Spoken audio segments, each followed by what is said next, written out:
I want to dive into the Israel-Palestine section of the book. It's the largest section of the book. And I have to say, when I read the book, I imagine if I took your name out of it, took away the awards and the acclaim, took the cover off the book, the publishing house goes away, the content of that section would not be out of place in the backpack of an extremist. I have a very, very, very, very moral compass about this. And again, perhaps it's because of my ancestry.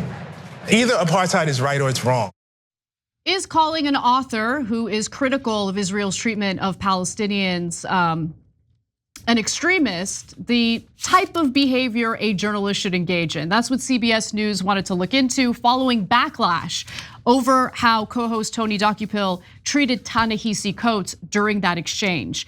And before we get to what their internal review found, and you want to stick around for it, it's amazing, I do want to just give you a little bit more of how this exchange went down. Let's take a look. But if you were to read this book, you would be left wondering, why does any of Israel exist? What a horrific place, committing horrific acts on a daily basis. So I think the question is central and key. If Israel has a right to exist, and if your answer is no, then I guess the question becomes, why do the Palestinians have a right to exist? Why do 20 different Muslim countries have a right to exist? My answer is that no country in this world establishes its ability to exist through rights. Countries establish their ability to exist through force, as America did. And so I think this question of right to Israel does exist. It's a fact. The question of its right is not a question that I would be faced with any other country. So there was a lot of backlash, I'm happy to say, in regard to how Dokoupil was treating Ta-Nehisi Coates, and so CBS decides to do this internal review.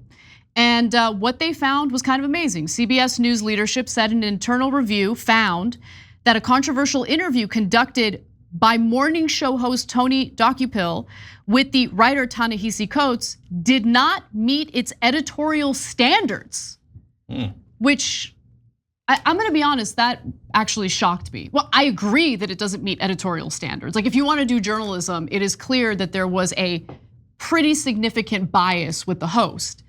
But for a major network to admit this is a big deal, especially when it comes to, this particular topic. They had more to say. A network insider told Mediaite that the interview prompted several CBS News journalists to voice their concerns internally that Dokoupil showed inappropriate bias.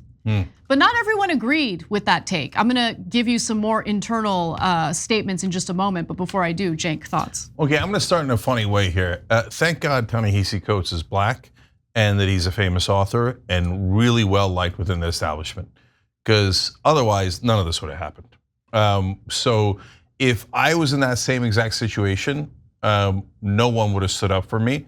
And we would. Of course, you guys would have, but no one at CBS would have stood up for me. No one in mainstream media would have stood up for me.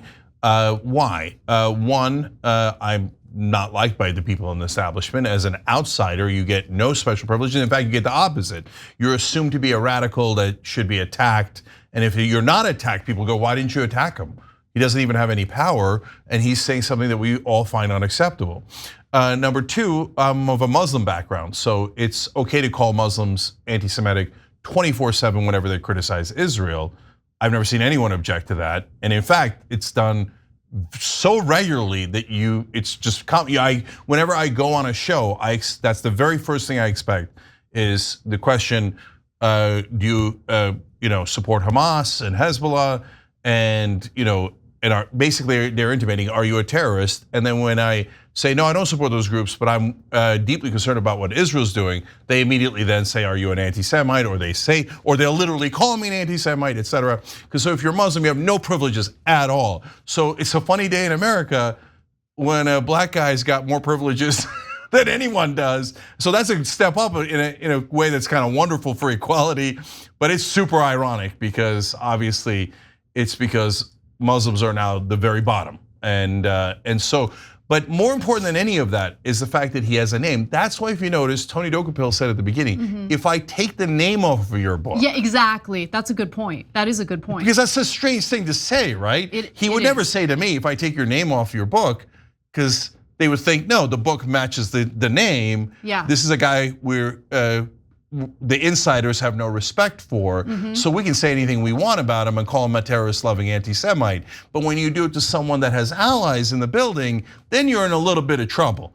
And that's what happened to Tony Dokoupil. But it is a wonderful sea change. Never happened in my life before, where someone who's enormously biased in favor of Israel in mainstream media, which was in my lifetime until this conflict, was, I would say, and they can catch feelings about this all they like, and they could show me the examples, because in my experience, it was about 100% of the anchors on television would do exactly what Tony Dokoupil did, and they would be rewarded for it and feted for it, not punished. So the fact that they are saying this doesn't meet editorial standards, that is shocking.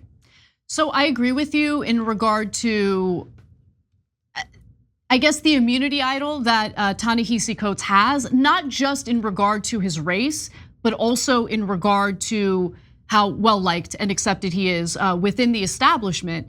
And I said this the first time we covered the story, I'm gonna say it again. He will forever have my support for what he's doing and what he did in that conversation. Because it's not just about the message, it's the way in which he relayed that message to the American people. It was coming from a place of justice, morality, right?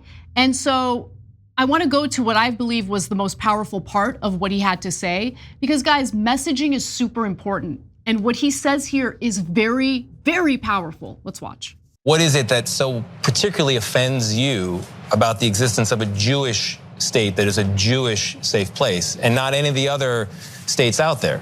There's nothing that offends me about a Jewish state. I am offended by the idea of states built on ethnocracy, no matter where they are. Muslim included. I would not want a state where any group of people laid down their citizenship rights based on ethnicity.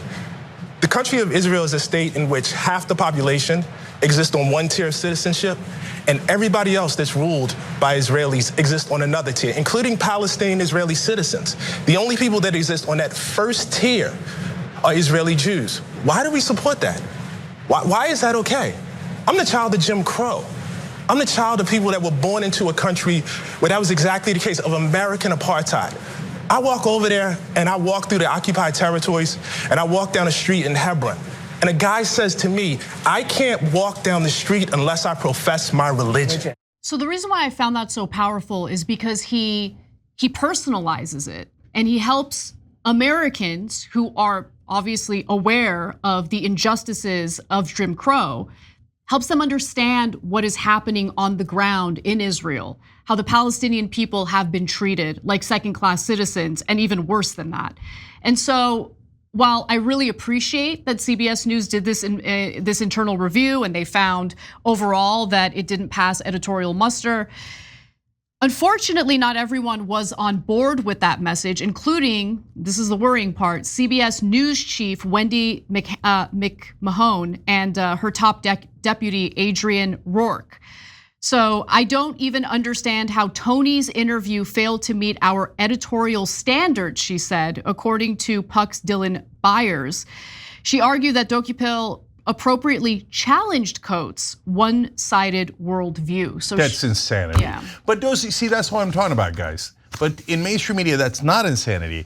Those people that are saying, what the hell's going on? Why does this not our editorial standards?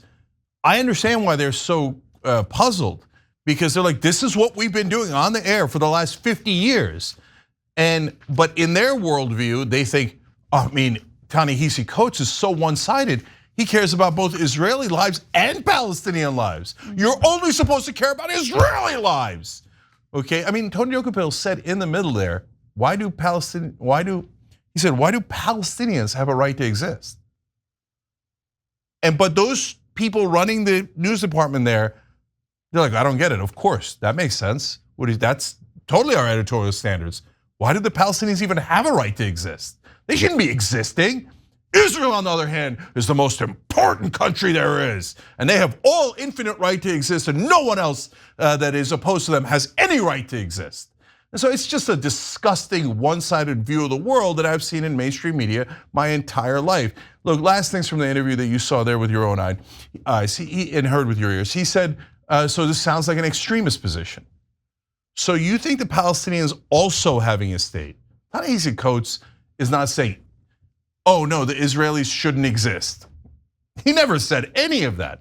So you're saying it's an extremist point of view for the Palestinians to have the same thing as the Israelis. Gee, I wonder if you're biased, I can't quite tell. And if you notice every question, why are you saying only a Jewish state shouldn't exist, but all the other states are fine? He didn't say all the other states are fine. Yeah. You imagine that in your mind because you genuinely believe that anyone who would criticize Israel is an anti-Semite. So you assume he criticized, oh, obviously this guy's an anti-Semite. So why do you not say it about, and he's like, of course I say it about the Muslim states. And he seemed like shocked by that, because he assumes, oh, you must hate all Jews. Oh, you apply the same standards to Muslims, that's so weird. Because in his mind, he never applies the same standards. Israel is allowed to do everything. Muslims are allowed to do nothing. They're not even allowed to exist. And that's why half the building is shocked now. Like, what the hell, now we gotta be unbiased? That doesn't make any sense to them. Last thing I'll say, nicest comments I get is when people say, hey, you know what? I love that you guys stuck up for us when you're not part of our tribe, our identity. So for example, African Americans, when they come up and they say, man, it's so good to see someone who's not black, who's fighting for us just as hard as anyone is, right? And so, when Benjamin Crump said on the show that the Trayvon Martin story wouldn't have become a national story if it wasn't for the Young Turks. That gives me life. And LGBTQ folks saying that over and over again through all these years. So many different people saying, thank you for fighting for us, even though you're not us, right? So I want to give that same compliment to Ta-Nehisi Coates. We appreciate you, brother. You got credibility through your hard work and your great writing, and then you use that credibility for the right things and to do what's moral and standing up for people that aren't from your background. And I can't thank you enough for that. Thanks for watching The Young Turks, really appreciate it. Another way to show support is through YouTube memberships. You'll get to interact with us more. There's live chat emojis, badges. You've got emojis of me, Anna, John, JR, so those are super fun. But you also get playback of our exclusive member-only shows and specials right after they air. So all of that, all you gotta do is click that join button right underneath the video. Thank you.